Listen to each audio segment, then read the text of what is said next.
Mga kaibig, good morning po sa ating lahat. Ngayon po ay April 10 at sa oras na 5:50 ng umaga. Andidini po tayo ngayon sa Batangas City at tayo papunta po ngayon sa Anilao Port para magbabad lang po tayo saglit sa dagat mga kaibig. At magpapalipad na rin po ako ng drone sa kauna-unahang pagkakataon. Kaya excited na po ako mga kaibig. So sama lang po tayo. Mga kaibig, panoorin nyo lang po itong aming video hanggang dulo. At huwag na rin kayong mag-skip ng ads dahil malaking tulong na po ito sa amin. At kung bago pa lang po kayo napadpad sa aming channel, please don't forget to like, share, subscribe, at pakipindot na rin ng notification bell para lagi kayong updated sa aming mga bagong videos. Matsalam po!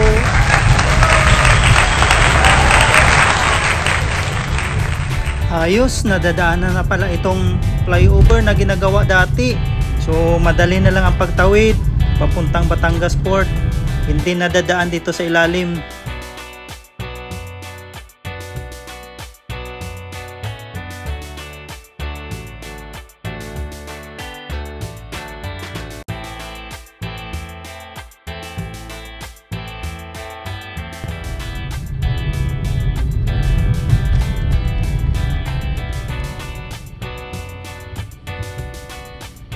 Intro muna tayo.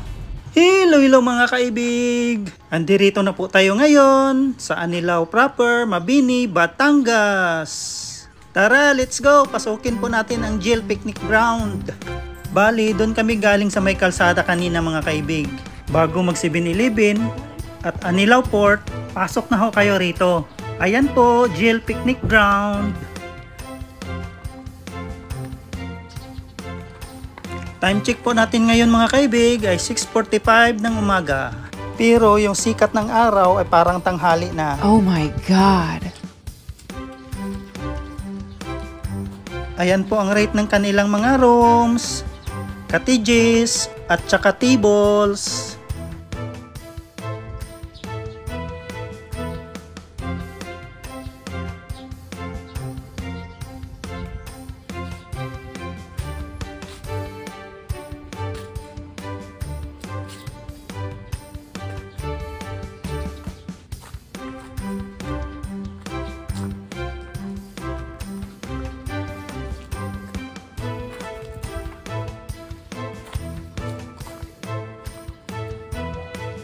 Mamaya mga kaibig, sisilipin natin ang loob ng mga rooms.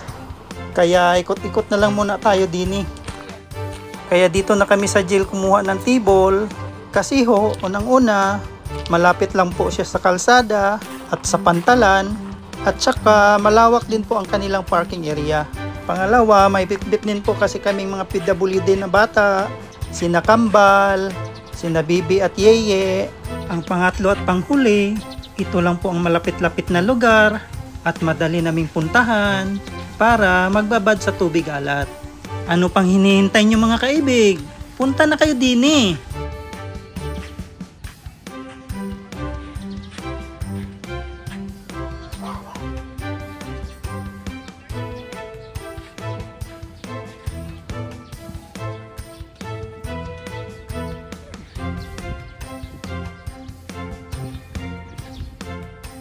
Anong napapansin nyo sa ulap mga kaibig?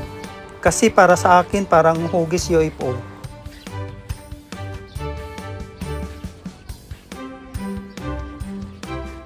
Mga kaibig, iyan po ang Anilao Port. Yan po ang daungan ng mga pampasahirong bangka na papuntang Tingloy at Masasa. May maliit na palengke na rin dyan. Kaya bili na lang tayo maya-maya ng pang-ihaw na isda. Dati doon kami sa dulo naliligo. Kaso malayo na. Siguro kung di lang namin kasama ang mga bata, malamang dito na kami pipesto sa tabi-tabi. Kaso kailangan ding ibabad ang mga bata sa dagat para tanggal yung kasukasuan sa katawan. Ayan mga kaibig oh, sobrang linaw ng tubig dagat.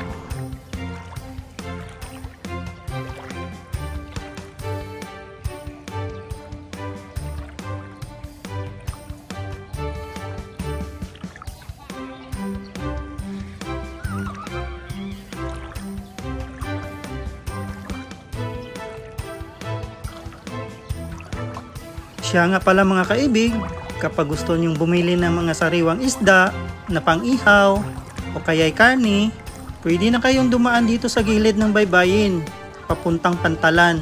May maliit na daanan po doon para sa mga tao.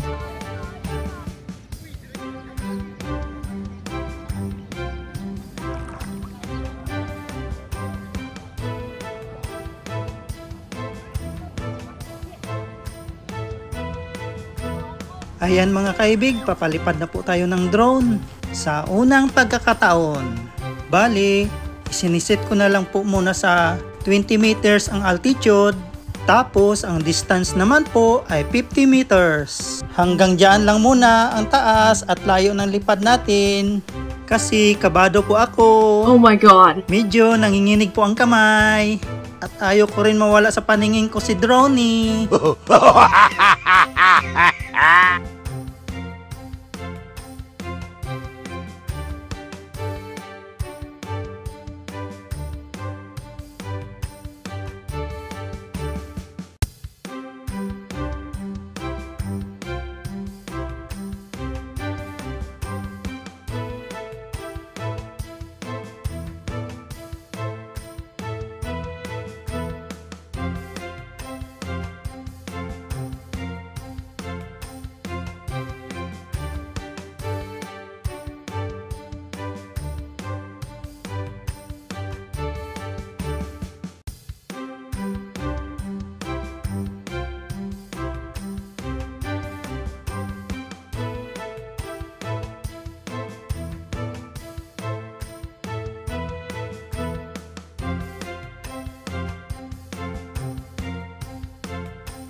Yan po yung nabili namin sa Pantalan mga kaibig, sariwa pa.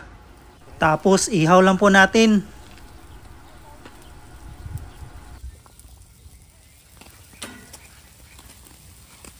Kain mga kaibig!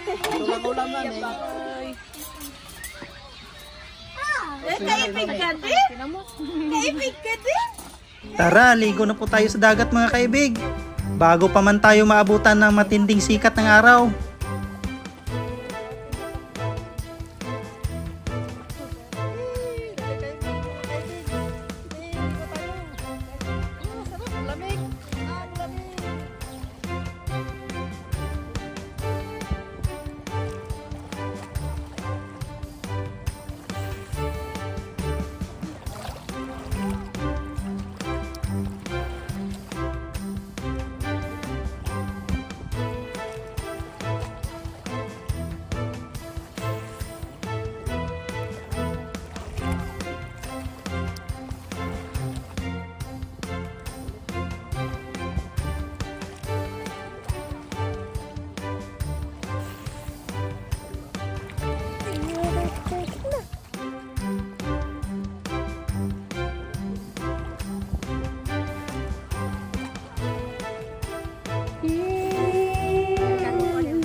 Mga kaibig, bago po tayo magtapos sa aming video, pasasalamatan ko lang po ng marami sina Labert and Lo family sa walang sawang pagyaya sa amin, sa lahat ng lakad at tsibugan. Maraming salamat sa inyo mga kaibig. At sa lahat po ng aming mga viewers, silent viewers, organic viewers, at subscribers na walang sawang sumusuporta sa aming munting channel. Shout out po sa inyong lahat mga kaibig.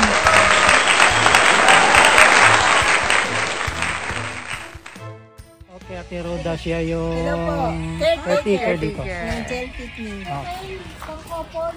Toki pang kupol. So pwede nating masilip din na. Room number 2. So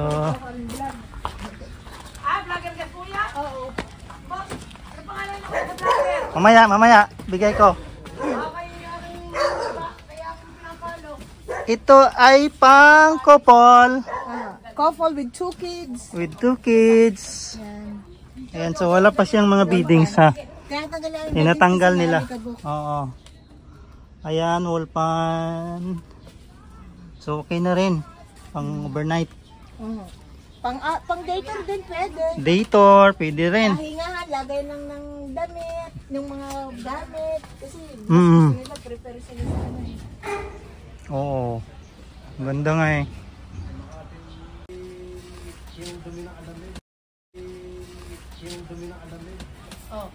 Ay, morin yan! May dumating. Ah, hindi yata rin.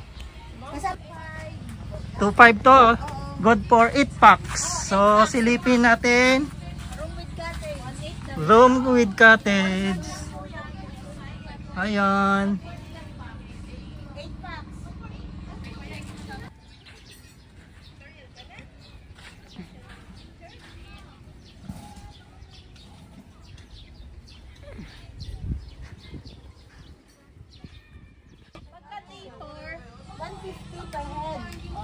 May entrance pa din bukod dun sa... Oo, lagi po may entrance. Kasi yung iba, pinapackage din ng kanto. Tingnan mo nga, Kar. Titignan ko nga, Kar. Gano'ng kalaki ka? 20 years. Wall pan lang, sir, yan. Oo nga eh. Ito naman po ay tirahan ng mga tauhan dito. Tapos may maliit na tindahan na po.